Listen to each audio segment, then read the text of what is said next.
Muy buenas tardes, ¿qué tal? ¿Cómo les va? Bueno, estamos en una nueva entrevista. Mi nombre es Laura Freitas, del grupo del sueño de ser mamá. Y en esta ocasión estamos por aquí para poder hablar con un invitado de hoy muy especial, que bueno, que en breve va a estar con nosotros. Primeramente, quiero nombrarlo, es el doctor Roberto Suárez, especialista en reproducción humana asistida, director de la clínica suizo-americana, que está hoy por hoy en Uruguay, y es un doctor donde ha ejercido hace 25 años, y ejerce, mejor dicho, durante 25 años esta profesión que es tan importante para la ciencia, para las mujeres y para el mundo que hoy nos rodea con el tema de la fertilidad. El tema de hoy que vamos a poder desarrollar es justamente reserva ovárica.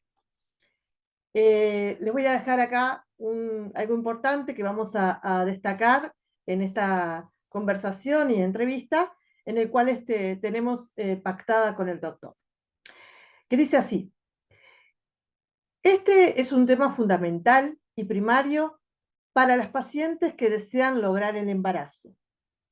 Es un tema muy importante para los médicos y biólogos especialistas en reproducción humana. Podemos decir que es el desafío más importante de los tratamientos de reproducción humana asistida, y es un problema. A diferencia de otras causas de esterilidad, al cual podemos no encontrarle solución, debemos ofrecerles a las parejas otras vías de tratamiento totalmente diferentes a las que teníamos planeadas en un inicio. Vamos a hablar de cómo podemos hacer este diagnóstico con precisión. Debemos analizar qué implicancias pueden tener para la salud de la paciente tener una baja reserva ovárica o directamente una insuficiencia ovárica absoluta. Vamos a tocar además las estrategias reproductivas para tratar un paciente con reserva ovárica alterada que tenemos a disposición en la actualidad. ¿Qué tratamientos tenemos actualmente que, aunque sean experimentales, abren una ventana de esperanza para las pacientes con esta problemática? Y obviamente tenemos que hablar de la solución clásica y eficaz de las pacientes con insuficiencia ovárica, como es la ovodonación, que todos sabemos que es también un tratamiento eficaz para que la mujer pueda lograr el sueño de ser mamá, como siempre hablamos. Hay que analizar además la prevención de esta situación, que también es muy importante. Hay estrategias de prevención y hay que difundirlas, no solo entre médicos pacientes, sino de las propias pacientes. Y a eso íbamos hoy y vamos a hablar hoy, que como siempre estamos acá para difundir, para informar, y, y qué mejor que hablar con los especialistas que hoy por hoy saben de estos temas. Así que bueno, sin más preámbulo, vamos a darle la bienvenida al doctor Roberto Suárez, que está justamente conectado con nosotros.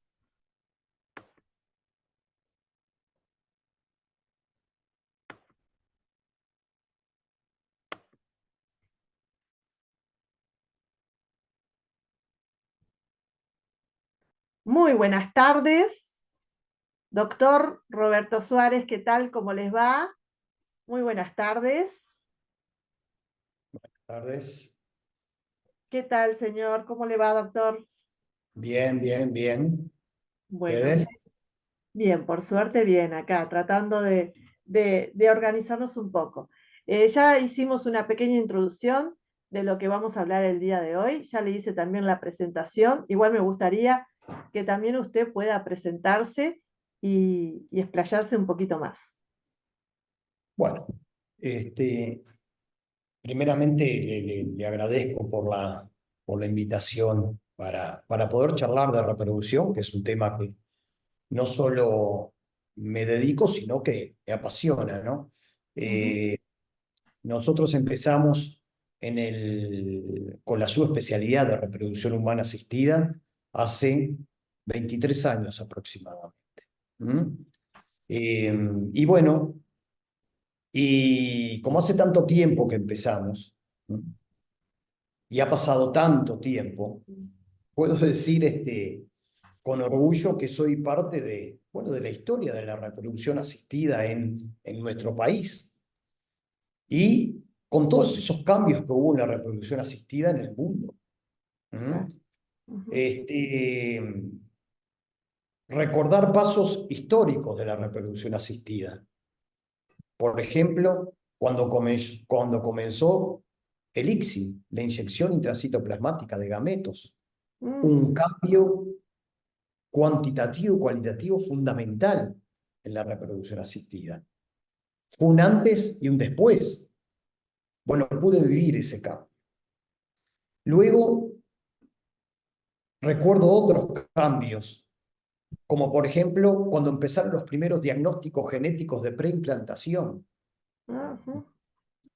En el Uruguay nuestro grupo fue el primero que comenzó con esos diagnósticos. ¿Mm? E hicimos toda la historia del diagnóstico genético de reproducción de nuestro país, donde empezamos con la biopsia de blastómeros, Ujú. es decir, de las células que componen el embrión. Luego se hacían diagnósticos a través de arrays, hasta que se llega al diagnóstico actual, pero hay toda una historia anterior. Tanto es así que pudimos realizar, por suerte, el primer diagnóstico genético en la enfermedad monogénica en el Uruguay, que fue un Duchenne, hace ya 14, 15 años. Ese primer diagnóstico lo hicimos nosotros y al mismo tiempo me acuerdo que salió en un periódico importante en nuestro país la noticia, que decía, adiós mala herencia, ¿m? Porque las familias la familia que pertenecía a esta paciente que le hicimos el diagnóstico, Sí. sufrían, entonces morían por distrofia muscular y pudimos solucionarlo. La paciente pudo tener 2 hijos sanos, varones, y que por suerte no tuvieron la misma trágica eh, suerte, diríamos, de terminar temprano con su vida por esta distrofia muscular. Nosotros hicimos el diagnóstico prácticamente y con los primeros diagnósticos de enfermedades monogénicas que se estaban haciendo en España también. Por lo tanto, también ahí recuerdo ese espacio. Y también podemos decir como otro escalón fundamental que lo recuerdo, fue el cambio, que fue tremendamente importante, que tiene mucho que ver con este tema que vamos a ver ahora, el Ahora sí. cambio del congelamiento lento a la vitrificación. Fue realmente un cambio trascendente en el mundo de la reproducción y hoy estamos pudiendo usufructuar ese gran cambio del congelamiento lento que se hacía con máquinas que tardaban decenas de minutos en congelar los embriones. ¿eh? Tenía que ser todo programado en forma automática, pero teníamos un problema, se generaban muchos cristales de hielo Ujú. en esas células y luego cuando se descongelaban esos mismos cristales de hielo lesionaban las células y por lo tanto los resultados eran malos. Cambió todo con la vitrificación. ¿Mm? Recuerdo que dimos también una de las primeras charlas que dimos sobre oncofertilidad y la vitrificación de la oncofertilidad hace 12, 13 años atrás. Por lo tanto, tenemos el privilegio, al haber estado tanto tiempo en esto, de ver los cambios directamente de la reproducción asistida hasta el mundo actual de la reproducción asistida, que realmente es muy importante. Es muy sí. Son muy importantes los cambios que hemos tenido, y esto no solo es importante para ver el presente, que tenemos un presente bueno, auspicioso, sino también para ver el futuro. Claro. Hoy nos estamos preguntando entonces cómo puede ir evolucionando esto, Ujú. y realmente ya podemos ir pensando en cambios realmente trascendentes de acá, quizás a 10 o 15 años en el tema reproductivo. Por lo Ujú. tanto, es algo importante, estos cambios los hemos vivido y bueno, y realmente es interesante. ¿Sí? Eso Sí, fue un por poco la supuesto. trayectoria que uno ha tenido en todo este En tiempo. todo esto, sí, claro. Y qué trayectoria, ¿no? Digo, la verdad que muy, muy Bueno, buena, sí, muy sí, buena. lo hemos hecho y lo hemos hecho también gracias a nuestras pacientes, ¿no? Que Claro. nos han impulsado siempre y las pacientes en todo este desarrollo son sumamente importantes, son realmente las personas que además disfrutan de los éxitos, pero también sufren los fracasos. Por lo Ujú. tanto, bueno, también es por ellas que uno constantemente está tratando de desarrollarse. Sí, por supuesto. Es de esa manera que pueden avanzar también. ¿Y qué Sí. importancia es esto de hablar de algo que hasta hace unos años atrás, desde antes de la ley, muchas de nosotras, de las mujeres, no sabíamos de qué se trataba, que era la reserva ovárica, que ahora hoy por hoy se sabe un poco más y se entiende también, ¿no? Sí, acá lo importante, y como tú decís, lo importante es que lo entienda el paciente. Sí, claro. El paciente es fundamental en esto. Si el paciente no entiende lo que es el concepto de reserva ovárica, no vamos a poder hacer prevención en este tema, porque en este tema también hay prevención. La reserva ovárica es el capital folicular que tiene un paciente en un momento dado de su vida. Es así de simple. Así es. Eh, yo diría que es un concepto que más o menos es entendible ya cuando uno lo dice, reserva ovárica, capital folicular, reserva folicular. Y es tan simple como eso. ¿Cuál es el capital folicular que tiene una paciente? Y Eso. también hay que saber que ese capital folicular va de la mano, muchas veces con la calidad también folicular. Ujú. Muchas veces va de la mano no solo la cantidad de folículos que tiene un paciente, sino también la calidad de ovocitos que emiten esos folículos. Ujú. Por lo tanto, el tema reserva ovárica es un tema primario, pero Sí. además hay que tener presente lo siguiente con el tema de reserva. Yo le diría que es una de esas espadas de Damocles que tenemos en los centros de reproducción. Es de los Ujú. temas más trascendentes que hay, por no decir el tema más trascendente que hay en los tratamientos de reproducción y en los centros de reproducción. Estoy seguro que si tú le preguntas o los pacientes le preguntan a los médicos especialistas en reproducción cuál es la problemática más importante que vivimos los que nos dedicamos a esto, y es el tema de la reserva ovárica, es el tema de la calidad ovocitaria.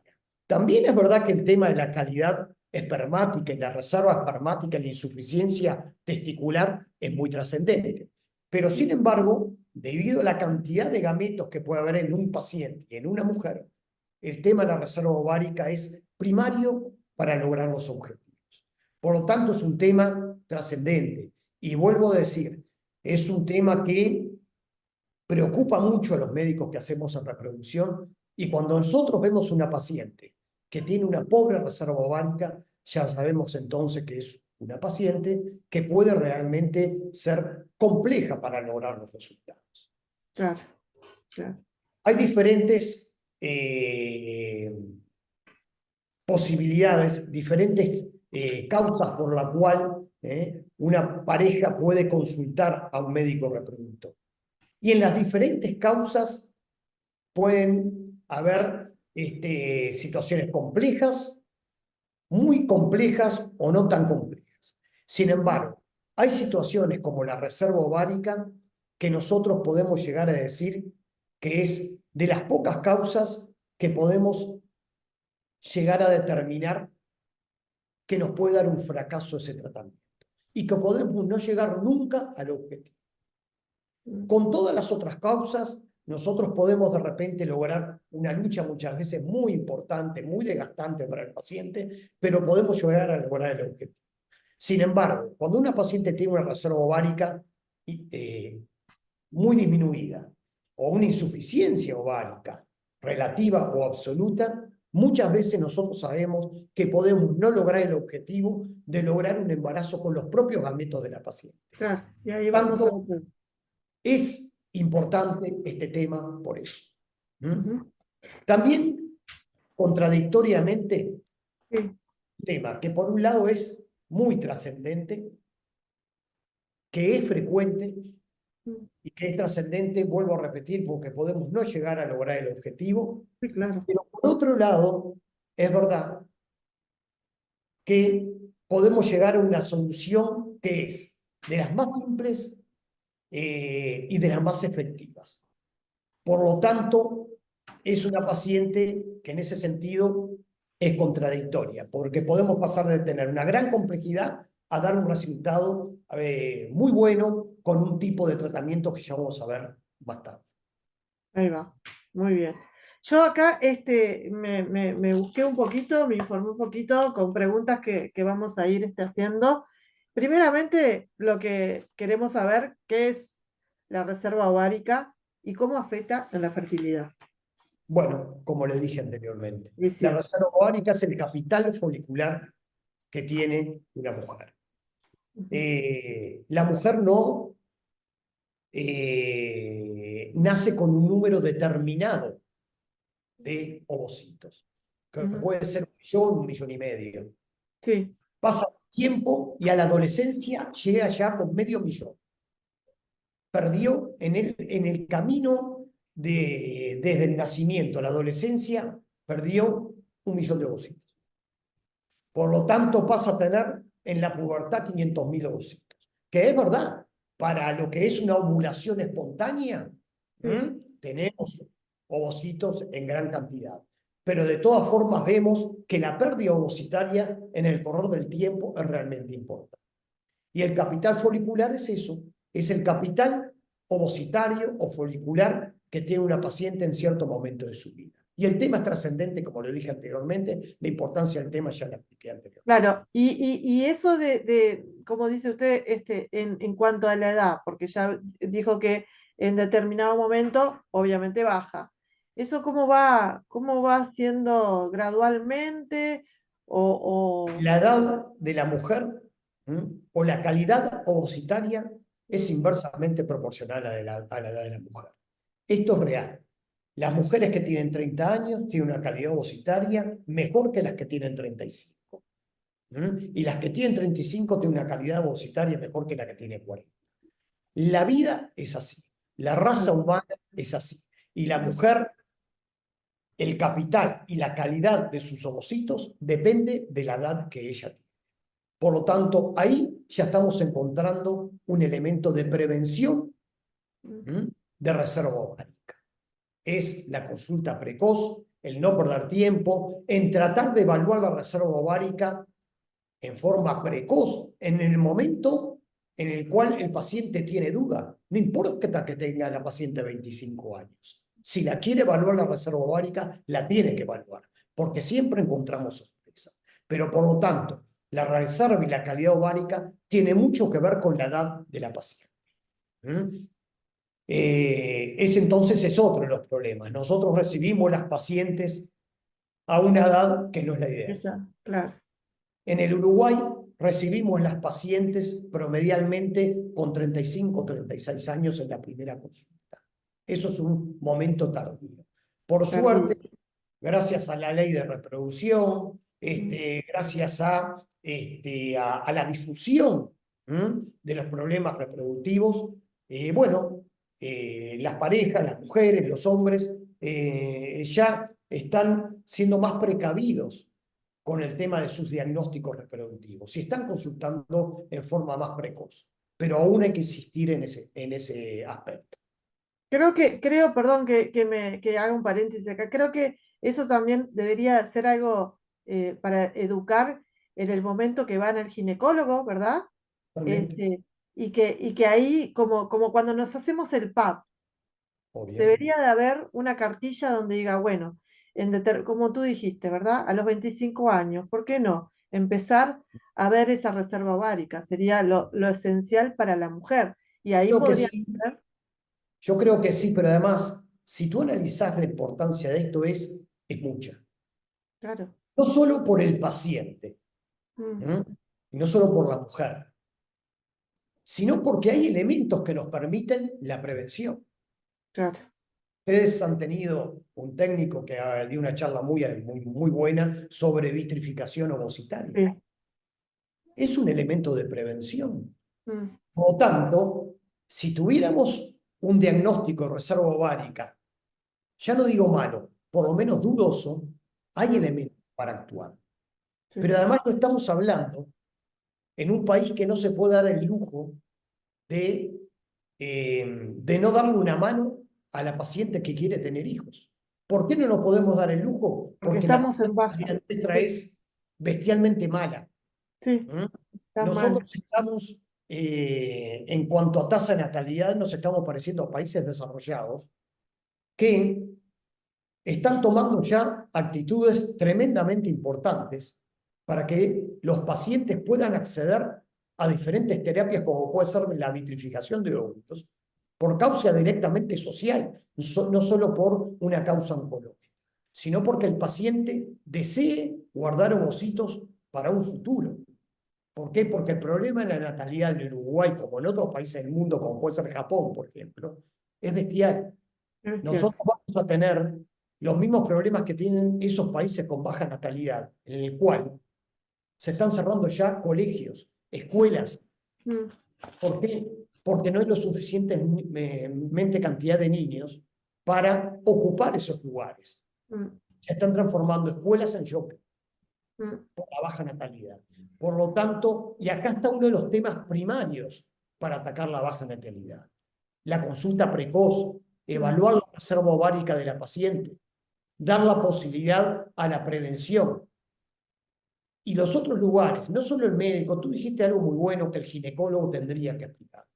Mm, Pero hay lugares que por suerte están tomando medidas. ese rol. Mm, Son los grupos como ustedes. sí, Los grupos de pacientes o grupos de responsabilidad que se dedican a los temas de reproducción son muy importantes. Son mm, muy importantes. Y están difundiendo problemáticas que capaz que se tendrían que difundir en otro sentido. Pero sí, de todas claro. formas, están tomando un rol ustedes muy importante en ese sentido. Pero la Mm, difusión en esto es muy trascendente. es muy importante. Yo estuve Sí. hablando, así como contigo, lo hablo con otros médicos, y nos quedó muy claro, porque yo soy una mamá que fui por ovodonación y logré ser madre. Y a veces en esto de que uno logra ser madre, decís, bueno, ya está, ¿no? No, no está. Digo, hay mucha gente que todavía está con esto, que si bien tenemos una ley muy linda y que tiene mucho, que tenemos que agradecer que tenemos esta ley, también hay cosas que hay que avanzar y modificar. Y, y el informar es importante. Por eso uno tomó las riendas y dijo, bueno, lo primero que nos dijeron, ustedes como ex pacientes o pacientes son las que tienen la voz de poder difundir. Y acá estamos, tratando de hacer lo mejor posible. No tengas la mínima duda que es así. Nosotros, si nos comparamos hace 10 años atrás, la reproducción asistida ha avanzado tremendamente en el Sí, Uruguay.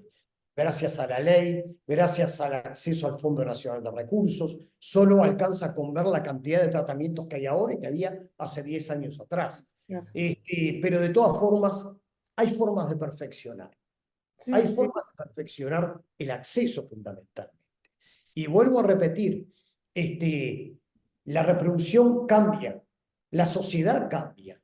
Si bien la reserva ovárica no ha variado mucho, y sigue siendo una problemática trascendente, a nivel social, hoy, una pareja de 40 años, una paciente de 40 años, mm, no es lo mismo que una paciente de 40 años hace 15 años atrás. claro. Hoy una mujer de 40 años, aunque tenga una mala reserva ovárica, es una persona sumamente joven, que está en plena actividad de trabajo, está con deseos de ser madre y que puede ser madre. Mm, Quizás por ovodonación, pero puede ser. mm, Pero entonces hoy tenemos ahí, está acotado los tratamientos que brinda el Fondo Nacional de Recursos a las pacientes de más de 40 años. Yo creo que ya cambió ese concepto. Y hoy una paciente de 40 años es una paciente que puede tener 1, 2 o 3 hijos.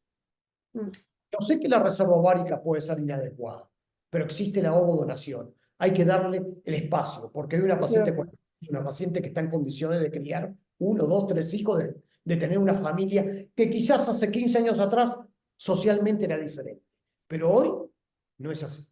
No, cambió todo, cambió todo. Y lo que nosotros queremos también es poder lograr con un proyecto que creo que estamos todos de acuerdo, porque los médicos están todos en la misma, de poder ampliar, que la ley amplíe hasta 45 años la posibilidad, hasta 42 con los óvulos propios y hasta 45 con Totalmente, óvulos donados. totalmente, totalmente. Ojalá podamos lograr.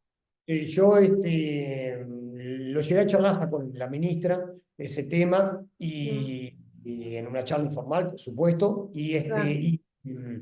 y son permeables a la situación y entienden además la problemática trascendente, vuelvo a repetir, que tiene nuestro país con el tema de la natalidad. Todo lo que pueda ayudar, tiene que ayudar. Algunos pueden decir, no va a mover la aguja, los tratamientos de reproducción, pero todo sirve. Por lo Sí, tanto, todo lo que pueda ayudar a que las parejas con problemas reproductivos tengan más acceso, lo tenemos que hacer. sí. Y la paciente que tenga una reserva ovárica baja, también llegó el momento de preguntarnos. Tengo una paciente de 30 años y tiene una pobre reserva ovárica. ¿Esa paciente no tiene derecho a prevenir su calidad ovocitaria para un futuro? No es que la paciente quiera congelar los óvulos para poder pasear. No, no, no. Es No, la otro paciente tema. quiere congelar los ovocitos porque tiene todo el derecho. No Claro, solo para prevenir su reserva ovárica, que es el tema de hoy, sino también para tener la libertad de poder desarrollarse, ser humano, profesionalmente. mujer, profesionalmente, lo que quiera, y poder decidir ser madre cuando ella quiera, no cuando el reloj biológico la obligue. Claro. Por lo tanto, creo que también ahí entra el tema de reserva. La verdad que sí, la verdad que sí, son temas muy interesantes. En la otra vuelta estuvimos con el doctor de Argentina hablando del tema de poder conservar los óvulos, y la verdad que es un tema que también tiene que atrapar y tiene que hablarse más para las jóvenes, como tú decís, que van posponiendo todo esto y que la nueva generación de ahora pospone muchas cosas como esas. Entonces Por es eso te una buena, digo, y ya para y ya entramos en lo otro.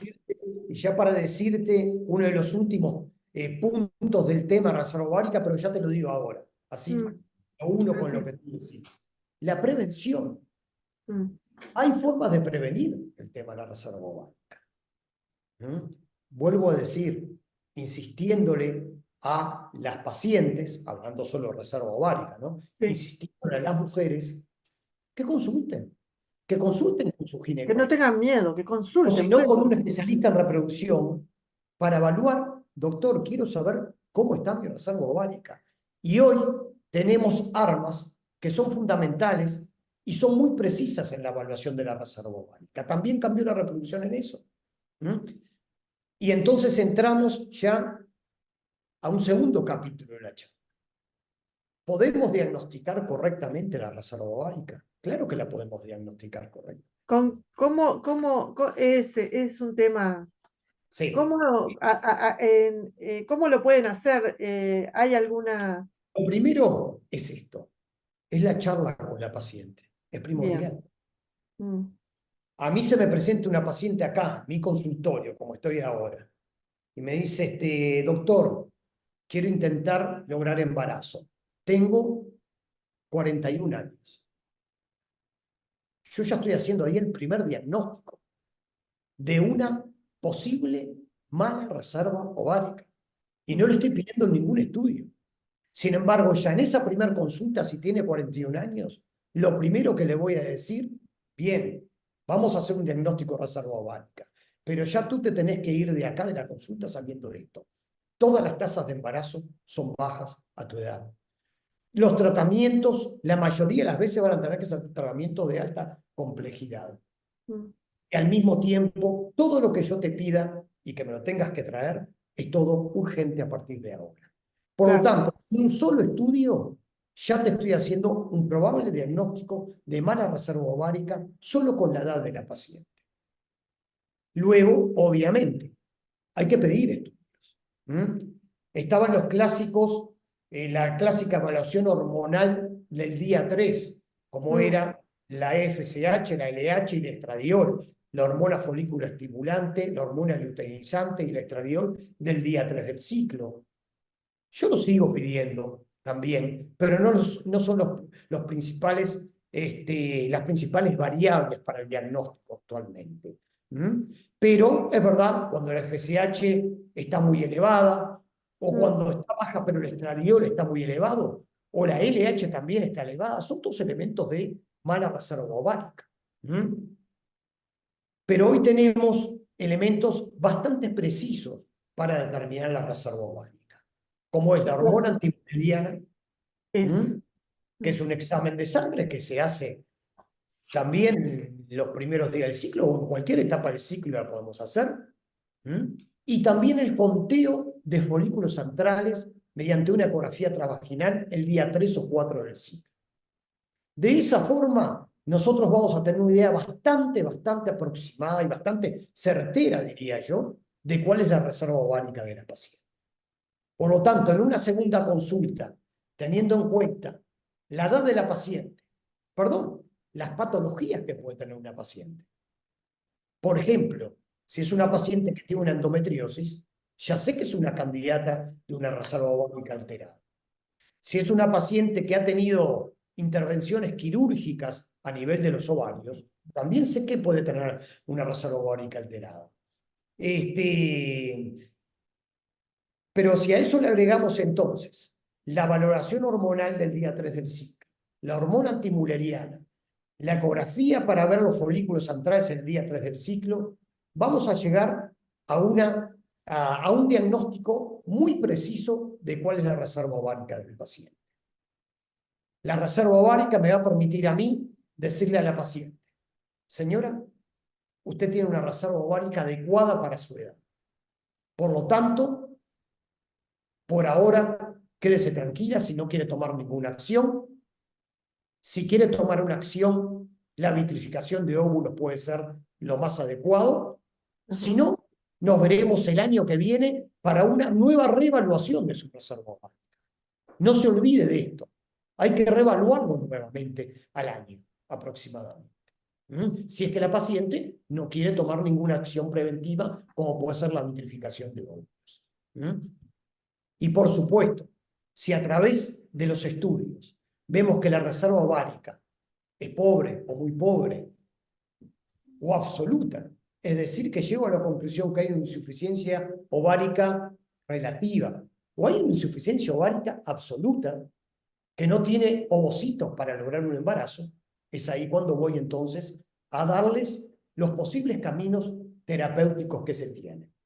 Que vuelvo a repetir, los tratamientos adecuados en las pacientes con una pobre reserva ovárica son los tratamientos de alta complejidad.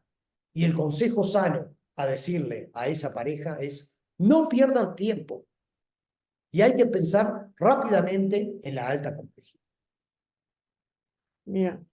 ¿Y cuándo es o sea, la reserva ovárica, en cuánto se mide? ¿Qué es el porcentaje mayor o menor que tenga? ¿Cómo podemos saberlo? Ejemplo, si nosotros tenemos, vuelvo a repetir, ¿no? Además de esos diagnósticos clínicos como la edad, la patología del paciente, hay que pedirle además estudios genéticos, un Sí. estudio genético, un cariotipo, y también hay que pedirle, por ejemplo, equifrágil, que es un estudio genético que se sabe que presentar esa patología puede tener que ver con alteración de la reserva ovárica. Por lo tanto, hay que también evaluar genéticamente a esa paciente. Pero si nosotros vemos que es una paciente que tiene un número de folículos centrales por Mm, ecografía en el día 3 del ciclo menor a sí. 6, si nosotros vemos que es una paciente que tiene una hormona antimulleriana menor a 2, entonces nosotros ya empezamos a sospechar que es una paciente con una pobre reserva ovárica. Ahí va. Pero también hay un elemento trascendente. a veces nosotros hacemos un diagnóstico que la mayoría de las veces es muy certero, pero muchas veces lo que nos permite certificar esa mala reserva ovárica llega a ser el tratamiento, la estimulación de la paciente. ¿Mm? Y también es verdad esto. Cuando nosotros diagnosticamos una reserva ovárica alterada, a lo largo del tratamiento, en algún momento del tratamiento, sea en la estimulación, en la punción, en la generación de embriones, en la evolución embrionaria, en algún momento del tratamiento lo podemos llegar a ver. Por lo tanto, hay que estar atento. Bien. Y ¿cómo es el tema de estimulación a la reserva ovárica? Porque hay momentos que sí se pueden estimular, ¿no? Y que sí se puede lograr. Sí, acá no hay esquemas muy rígidos. No, Y siempre digo lo mismo. Yo le hago el diagnóstico a una paciente de 41 años de pobre reserva ovárica. Y que a mí me pregunta, doctor, ¿es tan imposible hacerme una estimulación ovárica como última chance para ver si realmente desarrollo algún folículo como para poder hacer una punción? Bueno, muchas veces hay que ser permeable al deseo de esa paciente también. claro. Porque quizás es la chance que el paciente necesita para convencerse que su reserva ovárica está realmente ya alterada y que no le va a permitir obtener ovocitos para lograr un embarazo. Por lo tanto, no hay que ser muy rígido cuando uno hace el diagnóstico de reserva ovárica y decir, señora, usted ya no puede hacerse una estimulación folicular. A veces el paciente desea una chance y hay que ser permeable muchas veces a esa chance. A veces se le dice al paciente que su reserva ovárica es mala y sin embargo el paciente lo entiende con total naturalidad y bueno, y opta rápidamente por una ovodonación. Y pasa entonces a tener una situación compleja a una situación de bastante garantía en cuanto a los resultados. Pero, vuelvo a repetir, el ginecólogo especialista en reproducción, el reproductólogo, está obligado a entender también la situación emocional de la mujer que tiene una pobre reserva ovárica, que puede estar en un límite y ella quiere una chance para ver si lo logra. Por supuesto, tenemos que ser muy claros y tenemos que decirle las pocas chances que puede tener. Claro, hay que poner las dos.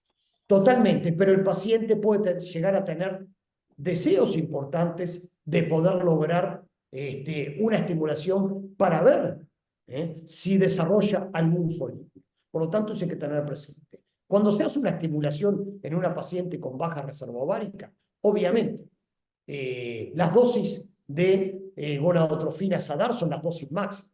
Y según las escuelas europeas son 450 unidades, la escuela americana puede llegar a ser hasta 600 unidades. Pero obviamente hay que pensar en dosis máximas de gonadotrofinas, ¿no? Y con respecto a otra medicación a dar, yo he llegado a realizar estimulaciones hasta con hormona de crecimiento en algunas pacientes que llegan a ver protocolos. Pero tengo que decir que cuando la paciente tiene una mala reserva ovárica, una pobre reserva ovárica, los resultados en las estimulaciones generalmente son buenos. Y ser serio en esto y dar esa clara interpretación de lo que uno tiene al paciente. Ante Porque el en algún deseo de la momento, paciente, ¿no? claro, Perdón, ante claro, el deseo de la pero paciente. Porque es eso, que obvio, uno a veces obvio, también obvio. desea tanto que sea con los propios genes de uno que no se da cuenta de lo que le está tratando de decir el doctor. Y ahí es Es complejo porque verdad, es verdad, y es entendible. Es entendible porque cuando alguien viene a la consulta, excepcionalmente, si es que consulta por primera vez, por supuesto, claro, pero si consulta por primera vez, nadie viene a consultar y decir, quiero hacerme una ovodonación. no, No, porque no no, la sabe ni consulta siquiera. primaria es, quiero tener un Claro, hijo. Y generalmente no se le pasa por la cabeza que vaya a necesitar óvulos donados. claro. Y ahí entonces empieza la carrera, ¿eh? Cuando se hace el diagnóstico con la explicación del técnico, etcétera, etcétera, y se va haciendo la idea de que va a llegar a una ovodonación. Pero realmente la situación es compleja y hay que saber llevarlo muy bien como para darle la chance al paciente también que vaya ella misma viendo su propia realidad, la realidad de sus ovocitos. ¿Mm? Sí, sí, sí. Hoy este, podemos decir que hay algunas terapias que se están planteando como posibles para mejorar la reserva ovárica. ¿Ah, sí? ¿Sí? Qué bueno. Como puede ser la inyección del plasma rico en plaquetas. Estuve escuchando algo de eso, sí.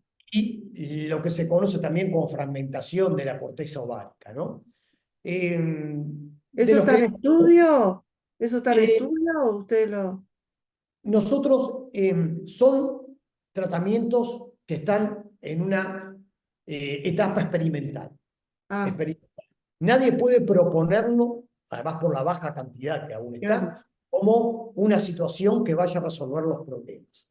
claro. En algunas pacientes se está teniendo algún resultado promisorio, pero generalmente se lo obtiene principalmente cuando se lo indica en aquellas pacientes que algo de reserva aún presentan.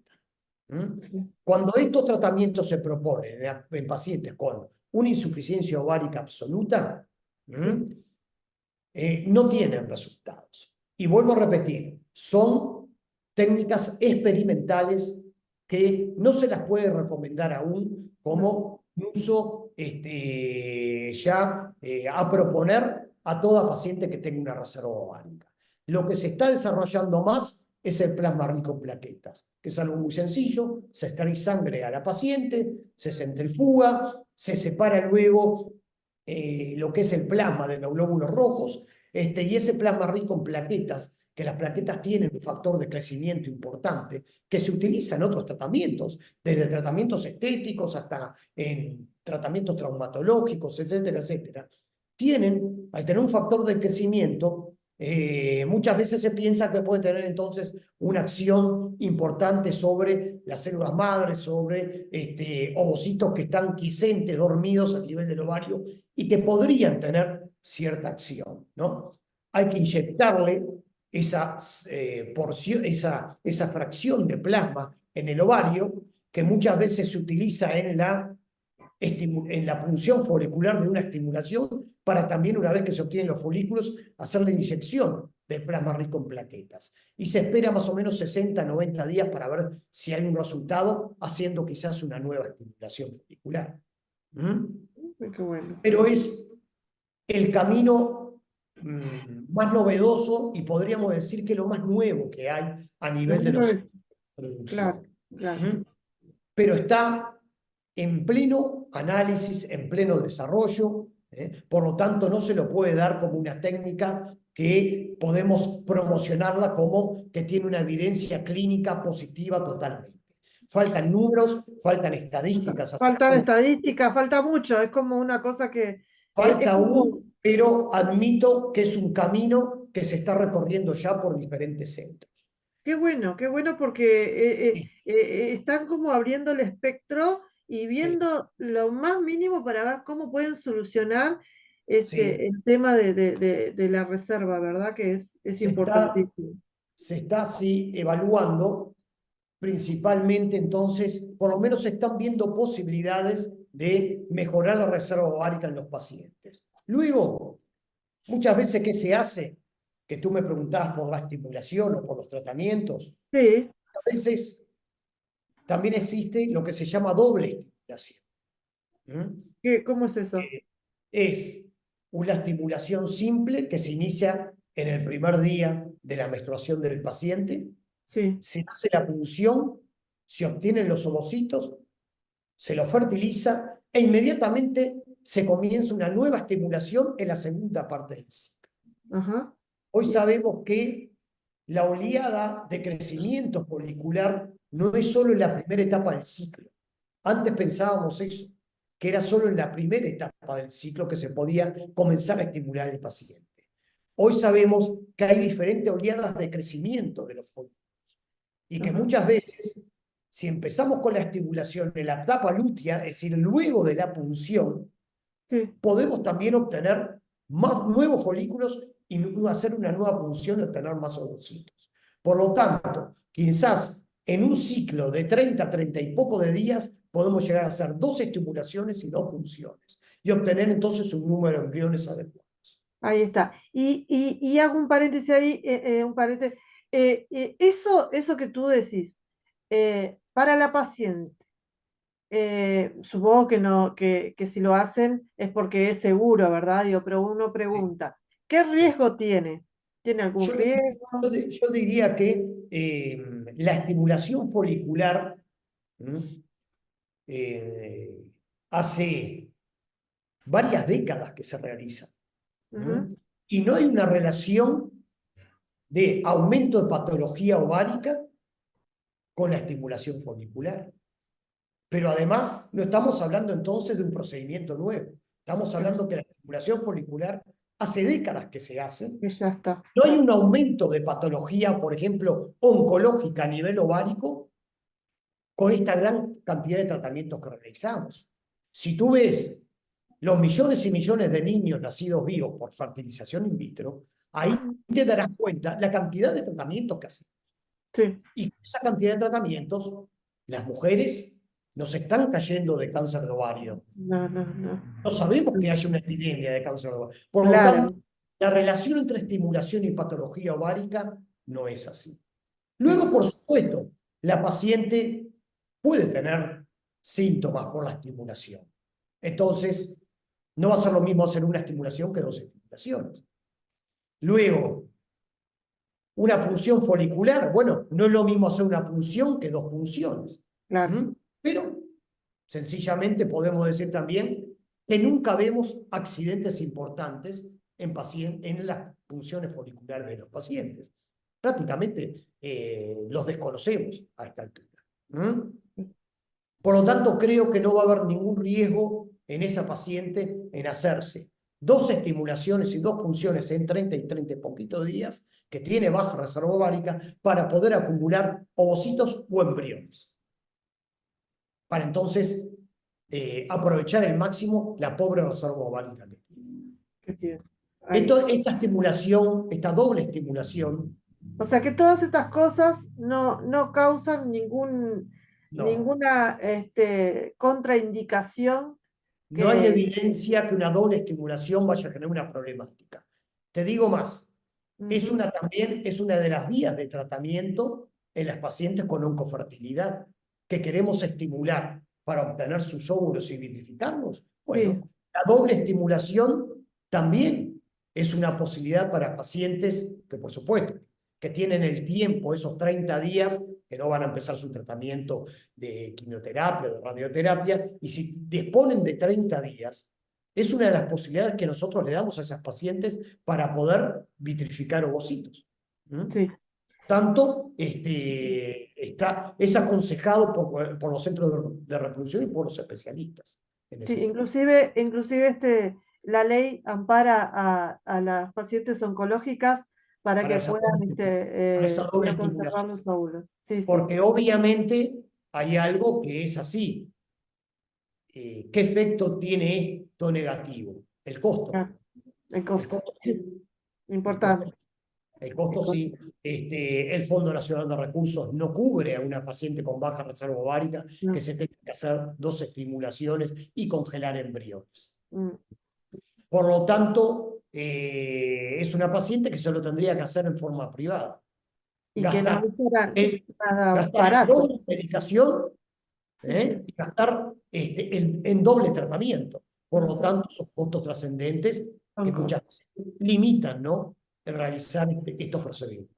Exacto. Y otra cosa que tú dijiste hoy, que también uno hace hincapié y investiga, y estamos también en eso de las pacientes, que son unas cuantas, diría yo, de la famosa enfermedad endometriosis, Sí, que causa infertilidad y que ahí, porque hablaste justamente de eso, de La una endometriosis es una ruptura. patología crónica trascendente, Mm, trascendente, que es muy frecuente mm, en las mujeres y que la paciente que sufre endometriosis, solo ella sabe lo que es vivir con esa patología. Por lo tanto, es una patología que merece protagonismo, mm, que merece ayuda en muchos aspectos. El Parlamento está tratando sí, de dar a luz una ley que permita amparar a este grupo de pacientes que, vuelvo a repetir, es un grupo muy especial de pacientes que hay que tenerlas en cuenta, que mm. sufren en muchos aspectos. Yo puedo hablar solo del problema de infertilidad y esterilidad que da la endometriosis, pero es uno de los pocos problemas que da. Da otro problema que son trascendentes y que requiere un tratamiento que puede ser quirúrgico, puede ser médico, pero Sí. específico para esa patología. Hay unidades específicas que se dedican al tratamiento de la endometriosis en las diferentes mutualistas o en diferentes lugares. Por lo tanto, esto quiere decir que es una patología a tener muy en cuenta y que va muy de la mano con el tema con la reserva ovárica. Por lo tanto, es trascendente esta patología de todo punto de vista. Por eso te pregunté, porque sé que va de la mano de la baja reserva ovárica, Va de la mano de la baja reserva ovárica y entonces es una patología además que cuando el médico reproductólogo le envían a una paciente con endometriosis, está obligado a ser ejecutivo totalmente, mm, ¿m? Saber que cuanto menos estimulaciones hagamos va a ser mejor. ¿Por qué? Porque estimular a esas pacientes eleva el estradiol y eso puede ser bastante contraindicado para los focos de endometriosis. mm, Tenemos que tratar de encontrar resultado a la brevedad y hay que ser muy permisivo con los tratamientos de alta complejidad en esas pacientes. Ahí depende mucho también del ginecólogo. En mi caso, por mi experiencia, son tratamientos que son pacientes que cuando tienen el diagnóstico de una endometriosis, por lo menos moderada, hay que pensar en tratamientos de alta complejidad. claro, Obviamente, entonces, son pacientes que tenemos que luchar a la brevedad por conseguir embarazo. Vuelvo a repetir, la esterilidad y la infertilidad es uno de los problemas de la endometriosis. Para algunas pacientes, quizás otras problemáticas que genera la endometriosis es hasta más grave que la infertilidad que le da. mm, Por lo tanto, la endometriosis es una patología especial. Y a las pacientes que la sufren hay que atenderlas de una forma muy específica porque es una patología que requiere mucha atención. Pero en la parte de esterilidad hay que ser muy ejecutivos y tratar de conseguir a la brevedad el resultado. Lo que pasa que también es verdad, es una patología que por los focos de endometriosis que puede dar en el parénquima ovárico, son focos que pueden ir suplantando el tejido ovárico y por lo tanto el tejido que contiene los folículos. ujú, Y por tanto puede afectar la reserva ovárica en forma importante y dar hasta una insuficiencia ovárica, por supuesto. claro, claro. Y una pregunta que te hago, en una paciente, por ejemplo, te pongo un diagnóstico así, en una paciente de 30 años, ¿ah?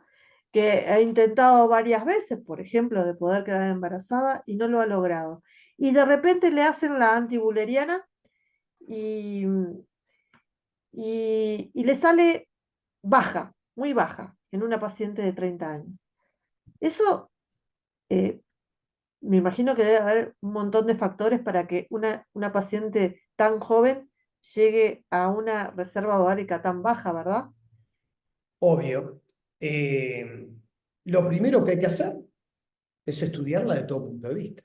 De todo No punto de solo vista. la reserva ovárica, estudios genéticos, como te dije anteriormente, un estudio citogenético, un equifracking, ver si tiene alguna patología que explique esa reserva ovárica. Capaz que esa paciente que se está presentando, capaz que tiene una endometriosis. ¿Mm? Y no Claro, estuvo ahí en el está. hospital. Y no Porque estoy uno ni en pregunta, ¿por qué llegó a esa edad con esa reserva ovárica tan Pero baja? también es verdad, está lleno de pacientes que consultan con 30 y pico de años. Doctor, quiero saber cómo es mi reserva ovárica. Ah, Y es baja, es pobre. Y cuidado, y no hay una causa. ahí está, eso yo te quería preguntar. No hay ninguna causa, que son lo que conocemos las reservas ováricas alteradas en forma que son idiopáticas, que no Sí, podemos determinar, que yo no sé si no existe una causa. Capaz que existe una causa, pero que no la podemos diagnosticar. claro. Por lo tanto, muchas veces no podemos llegar a la conclusión de por qué tiene esa reserva ovárica, pero igual el esfuerzo está hecho y el cometido está logrado. Tiene 30 años y determinamos que tiene una hormona antimulleriana de 0,5. Eso. ¿Qué hago, doctor? ¿Qué Bueno, hace? inmediatamente tenemos que pensar qué hacer, ¿no? Yo le empiezo a poner un montón de escenarios. La paciente, por ejemplo, me dice, yo no quiero embarazarme. ¿Y No pasa entonces? por mi cabeza embarazar. Mm, ¿Mm? Pero ¿qué puedo hacer? Y ahí entonces pasa también a haber un nuevo concepto. La vitrificación de ovocitos como salvataje. Hace de repente 8 o 9 años atrás venía una paciente acá, de repente, a vitrificar ovocitos y si no tenía una buena reserva ovárica, se la descartaba. Yo creo que no es correcto. Que aunque el mm, paciente tenga una reserva ovárica, y más cuando es joven, cuando mm, tiene una menor de 35 años, que es joven desde el punto de vista reproductivo, ¿no? sí, Una paciente de 40 años también es joven, pero de menos de 35 años hay que intentar una estimulación y ver qué obtenemos. Esa paciente se puede transformar en una paciente de 30 años con mm, baja reserva ovárica y sin óvulos. O también se puede transformar en una paciente de 30 años con baja reserva ovárica y que le congelé 3 óvulos. ¿Querés que mm, te diga algo? Prefiero esta última. 30 años, pobre reserva ovárica, pero que tiene 3 óvulos congelados. Que capaz que dentro de 15 años, cuando ella los quiera utilizar, esos 3 ovocitos a nivel de la medicina reproductiva va a ser como tener 15 años. Por lo claro, tanto, no porque hay va que desechar, avanzando. no hay que desechar las pacientes con baja reserva ovárica Claro, que desean vitrificación de óvulos. Por supuesto, nos puede pasar que la estimulemos y que no desarrolle ningún folículo. claro. Y por lo tanto ahí, bueno, disculpame, imposible. Lo intentamos, pero no hay forma. Si esa paciente tiene 30 años, mala reserva ovárica, y me dice, con mi pareja nos dimos cuenta que queremos un embarazo, inmediatamente se empiezan los tratamientos de reproducción una vez que esté estudiado. ¿Mm? Y hay que pensar en los tratamientos de reproducción de alta complejidad, por la mala reserva ovárica que tiene. ¿Mm? Sí, por supuesto. A veces son pacientes jóvenes y que mientras que se preparan para la alta complejidad o que presentan los papeles para el Fondo Nacional de Recursos y que pueden tardar 3, 4 meses, la paciente de repente nos puede decir, doctor, ¿podríamos intentar, mientras tanto, un procedimiento de baja complejidad? Bueno, tampoco le va a generar un daño. Se podría llegar a intentar. Pero la paciente tiene que tener claro que si tiene una hormona antimulleriana baja, una reserva ovárica pobre, su camino tiene que empezar a ir para los tratamientos de alta complejidad. No es correcto pensar en tratamientos de baja complejidad en pacientes con pobre reserva. Claro, no, porque tiene mucha estadística baja en poder lograr. Totalmente. No hay que, como médicos no tenemos que perder tiempo, tenemos que ser ejecutivos y tiene mala reserva ovárica, hay que empezar en la alta complejidad. ¿Y qué pasaría con mira, te cambio el escenario con una mujer de, ponele, 43 años y te dice, y quieres ser mamá? Y, porque puede pasar, ¿no? De que tengan una reserva ovárica bien. Ahí no pasaría nada, lo harían No, bueno, pero no es así tampoco. ¿Eh? tampoco, ¿viste? Buena Eh, pregunta, no entonces. es así tampoco. No es lo mismo una hormona antimuleriana de 4, que es excelente en una Mm. mujer de 33 años, que en una hormona antimuleriana de 4 en una mujer de 43 años. Ahí va. ¿Por qué? En la cantidad de folículos que nos da, perdón, de óvulos. Cuidado que a Sí. veces uno habla folículos Y los confunde entreveramos. con los óvulos, y en realidad recordar que los folículos son lo que se ve en la ecografía como muy oscurito, que está lleno de líquido, pero el óvulo está pegado en la pared del folículo. Ajá. Cuando madura, queda libre ahí en el folículo, pero el óvulo es lo Claro. que terminamos obteniendo a partir del folículo. No es lo mismo que una paciente de 43 años desarrolle 15 folículos, nos dé 10 ovocitos, la tasa de embarazo igual no va a ser la misma que en una paciente joven. ¿Por qué? Porque la calidad ovocitaria es diferente. Ajá. Cuando hablamos de calidad ovocitaria, Vamos hablamos a eso. principalmente de alteraciones cromosómicas del ovocito. Ahí va. Pero también es verdad esto. En una paciente de 43 años, que le hago una estimulación y obtengo 2 óvulos, Mm. tengo grandes chances de que esos 2 óvulos tengan, de repente, alteraciones cromosómicas. En una paciente de 43 años y Mm. obtengo 10 óvulos, si hacemos ahí un porcentaje, va a haber un número de ovocitos que tienen alteraciones cromosómicas elevados. Pero al haber tantos ovocitos, capaz que hay alguno de ellos que tienen una fórmula cromosómica normal y no están afectados, a pesar de tener 43 años. Por lo tanto, la chance de embarazo es mejor en aquella paciente de 43 años que tiene una buena hormona antimuleriana y que responde bien, que en aquella paciente de 43 años que no responde bien y que su hormona antimuleriana es baja. Claro. Por lo tanto, cómo responde esa paciente en el número de ovocitos que da es importante. Pero cuidado, que no es lo mismo 10 ovocitos en una de 43 años que 10 ovocitos de una de 30 años. No es lo mismo. Claro, la calidad, todo, es Calidad impresionante. ovocitaria no es la misma. Por lo tanto, las tasas de embarazo tampoco van a ser las mismas. Tampoco van a ser la misma. Acá yo estaba viendo, mirando un poco, eh, leyendo, ¿qué es para repasar un poquito el FSH? FSH es la FSH. hormona folículo estimulante. Es, Exacto. es una hormona que nos mide la reserva ovárica. Ah, Era el principal marcador de reserva ovárica que teníamos hace 10 años atrás. ahora cambió. La medíamos y aquella FSH que superaba las 10 unidades ya nos alarmaba. Sin embargo, el rango de error que tenía era importante. Esto quiere decir que muchas pacientes que nosotros llegamos al diagnóstico de reserva ovárica alterada, midiendo la FSH, muchas veces la respuesta que teníamos en una estimulación era muy diferente a la medida de su FSH. Sin embargo, todo esto cambió de que existe la hormona antimuleriana. Ahí va. Por lo tanto, les diría que hoy la FSH está en un plano secundario totalmente. Hoy la reserva ovárica se mide por la hormona antimuleriana y por el recuento de los folículos antrales, con una ecografía del tercer día del ciclo.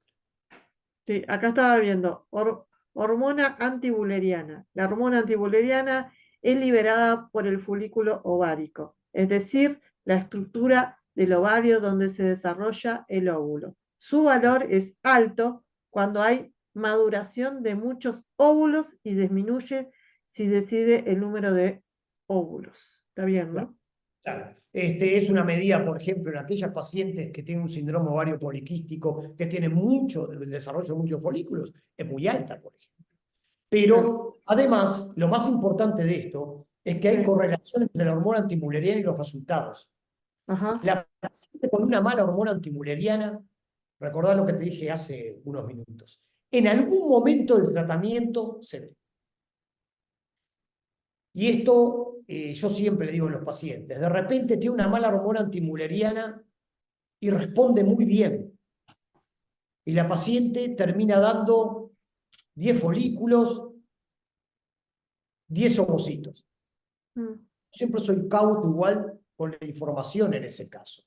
Doctor, qué bárbaro, a pesar de mi mala hormona antimuleriana, 10 óvulos. Sin embargo, Sí, siempre digo, hay que esperar.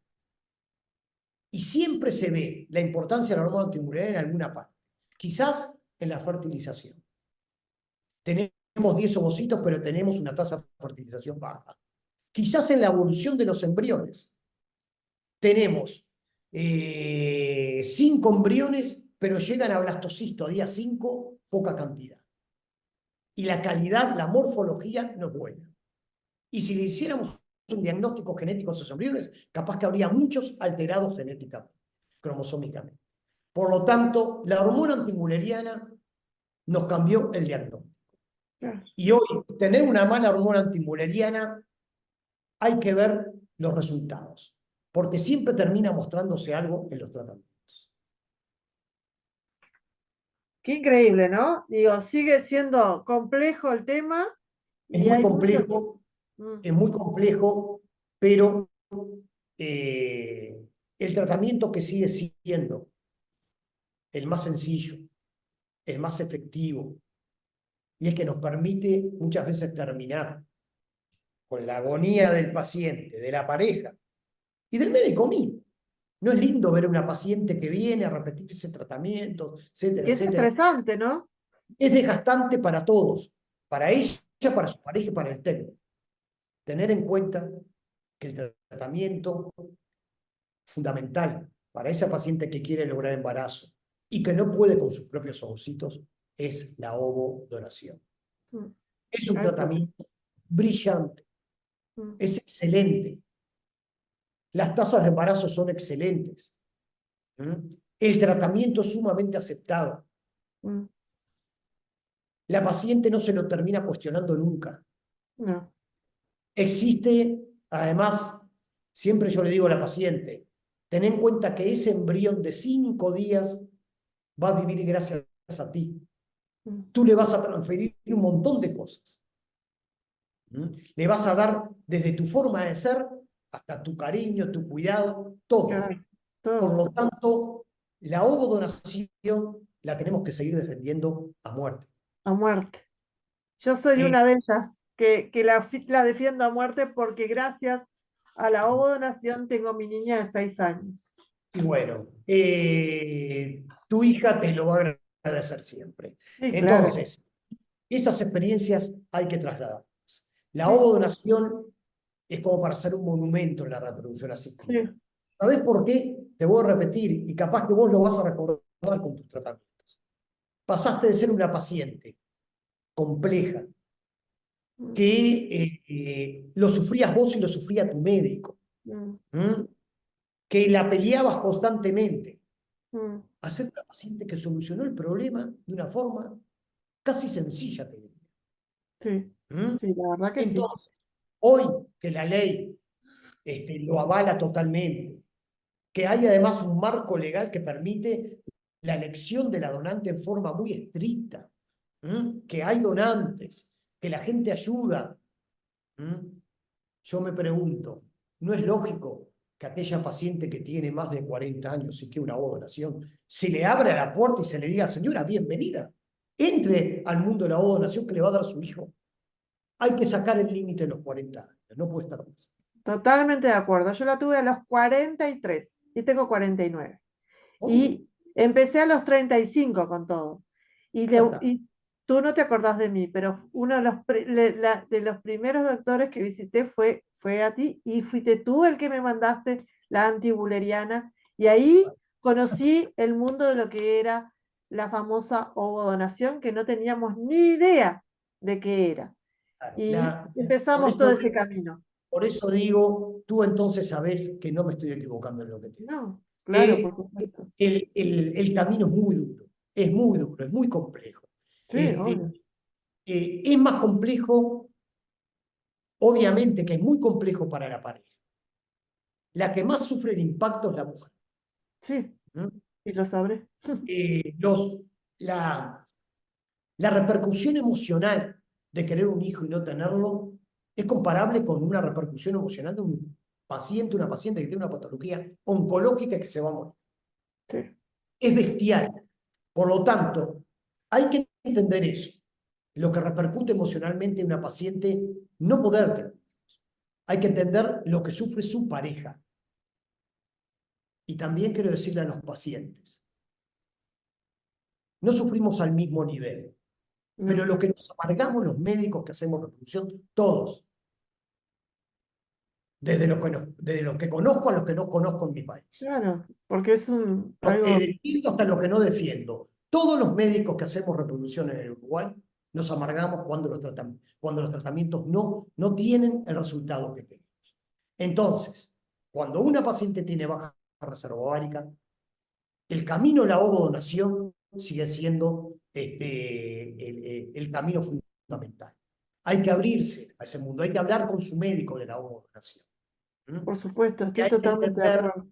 que una paciente con 40 años es una persona que está en la mitad de su vida para poder darle a ese hijo que lo puede tener por ovodonación décadas de vida. Por favor, hay que sacar ese límite de los 40. Por supuesto, estoy de acuerdo contigo. Qué suerte que tenemos varios médicos que están de acuerdo. Y ojalá que, porque esto también tiene mucho burocracia y mucho también política. Esto es algo que hay que ir a más allá. Y bueno, yo creo que sí, que va a tener su... Y lo otro también importante, ya que estamos terminando, lo otro importante, hacer Sí, por énfasis, eso. que tú lo dijiste al principio, promover la consulta precoz. Promover la consulta precoz. Grupos como ustedes son, La cartilla de médico grupos y como ustedes ginecólogo, son, y pensar que la paciente joven que quiere criopreservar ovocitos lo puede hacer, está claro. en todo su derecho. No creo que sea un tratamiento estético. Es un derecho de la paciente. Por lo tanto, hay que atender ese derecho también.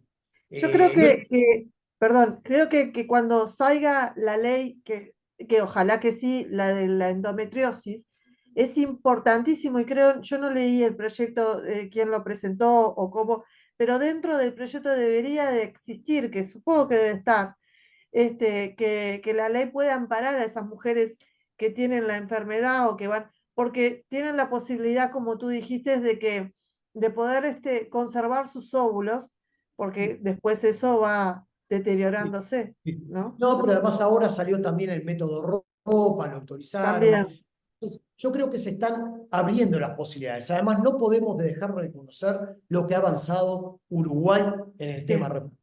Tenemos que ser agradecidos de lo que ha avanzado. Mm. Por lo tanto, y esto principalmente, te voy a decir algo, es mérito de los pacientes.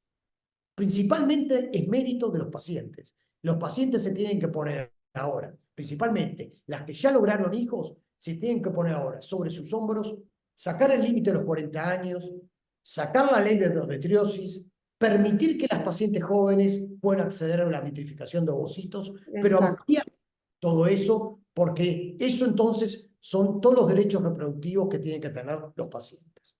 Pero aparte, si se lograra eso, como habríamos hablado hoy, de la baja reserva de natalidad, ¿ah? Se cambiarían muchas cosas ahí, se lograrían muchas cosas, porque es lo que Totalmente. ellos quieren, digo, o sea, si no vamos a seguir en un retroceso y no está bueno. Los gobiernos se preocupan muchísimo por la baja natalidad, yo sé que es Y así, bueno, es lógico. Pero bueno, yo no dejo de reconocer en Uruguay un país avanzado en el tema reproductivo y avanza día a día. Faltan algunas cosas, pero yo soy totalmente optimista. Pero sí, sé hay que que ser, y es que vamos a hacer, es que hay que ser muchos de los optimistas, pacientes. hay que sacar cosas positivas y hay Está que bien. agradecerles a ustedes también como Sí, médicos que sí, pero los están, protagonistas son los pacientes. sí, bueno, pero ustedes también apoyan, es muy importante nosotros las pacientes sentirnos apoyados por ustedes y sentir que ustedes mismos nos están diciendo, vayan adelante porque esto se tiene que arreglar. Es importante, porque no nos sentimos tan solas entonces. Eso Es por así. supuesto. Pero Bueno, muy bueno. Eso es lo que yo te podría Ahí decir. va. Y bueno, y como para cerrar, porque la verdad que se nos extendió bastante, lo que pasa es que esto da para hablar, hay mucho para hablar, y mucho. Creo que quedaron cosas tildadas ahí con el tema de la reserva, pero igual como que pudimos, creo, Por lo si menos tú te quedó los algo para conceptos decir, decilo ahora, importantes. porque me parece que No, no, está los conceptos más importantes yo creo que se dieron a entender, la bien. gente entendió cómo se hace el diagnóstico, la gente entendió que tiene que consultar rápidamente, la gente estoy seguro que entendió que la única arma clínica que tenemos es la criopreservación de ovocitos, la vitrificación de óvulos, la Sí. gente se dio cuenta que el tratamiento no termina solo ahí, sino que hay una luz de esperanza con la ovodonación y bueno, por lo tanto, son las cosas más importantes. Más importantes. Y como para terminar, me gustaría que, no sé, un mensaje ¿qué le dirías a esas mujeres que, bueno, ya dijiste bastante, pero digo, ¿qué le dirías con esto de la reserva ovárica? ¿Qué, Este, qué yo, mensaje le mandarías? este, yo vos sabés que es increíble, pero pasa el tiempo y siempre me sigue impactando los gestos, la cara que pone el paciente cuando por primera vez le digo, tu reserva ovárica es muy pobre y quizás podés no tener hijos con tus propios gametos, con tus Mm, ovocitos. Mirando sus gestos y viendo sus reacciones, uno ya se da cuenta de lo que impacta. Impacta muchísimo. Entonces, aquella que ya tiene el diagnóstico de reserva ovárica pobre, que pelee, que no pierda tiempo, que no baje los brazos y que empiece a analizar hoy mismo todo lo positivo de la ovodonación. Que no se cierre a esa opción. Que analice lo positivo de la ovodonación, que es muchísimo. sí, ¿Mm? Y aquella que no tiene el diagnóstico aún de mala reserva ovárica, por que lo favor, pida, que lo pida. vaya al médico y que le pida, doctor, por favor, necesito un valor de hormona antimuleriana y una ecografía del día 3 del ciclo. Nada más.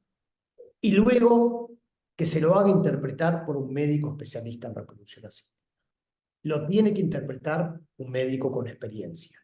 Sí, claro, porque los ginecólogos normalmente no Era saben. un médico con experiencia en reproducción. Y por último, si estás entonces en esa situación de baja reserva ovárica, pensar no solo que no hay que perder tiempo, sino que hay que pensar en tratamientos de alta complejidad. ¿Mm? Por lo tanto, no bajar los brazos, no bajar los brazos, acompañada o sola, no bajar los brazos, apoyarse si está sola en su médico tratante, en su médico especialista en reproducción, en su médico tratante. Pero si no se bajan los brazos, se consigue el objetivo. Eso estoy convencido. Hoy una Sí, mujer no baja los brazos, termina consiguiendo el objetivo. Tú sos un acá, ejemplo. acá tenés un ejemplo. Tú sos un ejemplo. Si no se bajan los brazos, se consigue el objetivo. Por lo tanto, Y no mira bajen que los- pasé varias etapas y varias cosas, y yo comencé cuando la ley apareció. Así Claro. que Yo sé esto, que, yo sé que la paciente que uno le dice que tiene una reserva ovárica pobre, luego durante las noches, mm, cuando se acuesta, está solita con su almohada, cuando apaga la luz, ¿m? Empieza a preguntarse, bueno, pero el doctor me dijo que puedo no lograrlo. Y mm, si puedo no lograrlo, entonces quiere decir que no voy a tener hijos. mm, Por favor, entiéndanlo. La transferencia de un embrión con un gameto donado, ¿m? Como es un óvulo donado, con 5 días de vida, le pido por favor, ábranse esa idea. ¿Por qué? Porque ahí van a empezar a ver una luz de esperanza y van a ver que pueden ser padres. Estoy convencido de eso. sí, sí, claro, por supuesto. Y otra de las cosas que también no hablamos y que sería bueno saber, que en el acompañamiento, cuando uno decide en el tema de la donación o de cualquier otro tratamiento, debería de haber un tratamiento psicológico. El apoyo psicológico es Sí, importante. sí, sí, eso es obvio, ¿no? Nosotros, todas las pacientes que ingresan en el tema reproductivo, tenemos nuestra psicóloga que Que la los ve, ayudan, los apoyan también que a... da una mano importante y además nos ayuda a nosotros, ¿no? A sostener emocionalmente a esa paciente. Claro, claro, claro. Bueno, la verdad que ha sido muy, muy, muy lindo poder charlar.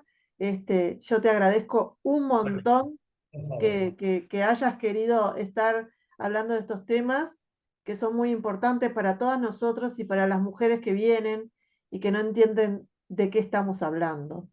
Y a través de esto van a poder entender un poquito más. Te agradezco muchísimo por tu espacio, por tu momento y bueno, y esperemos que se puedan lograr muchas cosas más. Dios quiera que sea así. Para mí fue un placer y estoy a la orden para todos los que me necesiten, de tu grupo, del que sea, ustedes. Bueno, Conmigo y en mi clínica siempre van a tener alguien que los escuche y que los ayude en todo lo que se pueda. bueno, ¿Estamos? muchas gracias, doctor. Le mando un abrazo grande, que Muy termine bien. bien el día y bueno, estaremos en contacto. Encantado, un placer. Hasta Hasta luego. luego, chao, chao.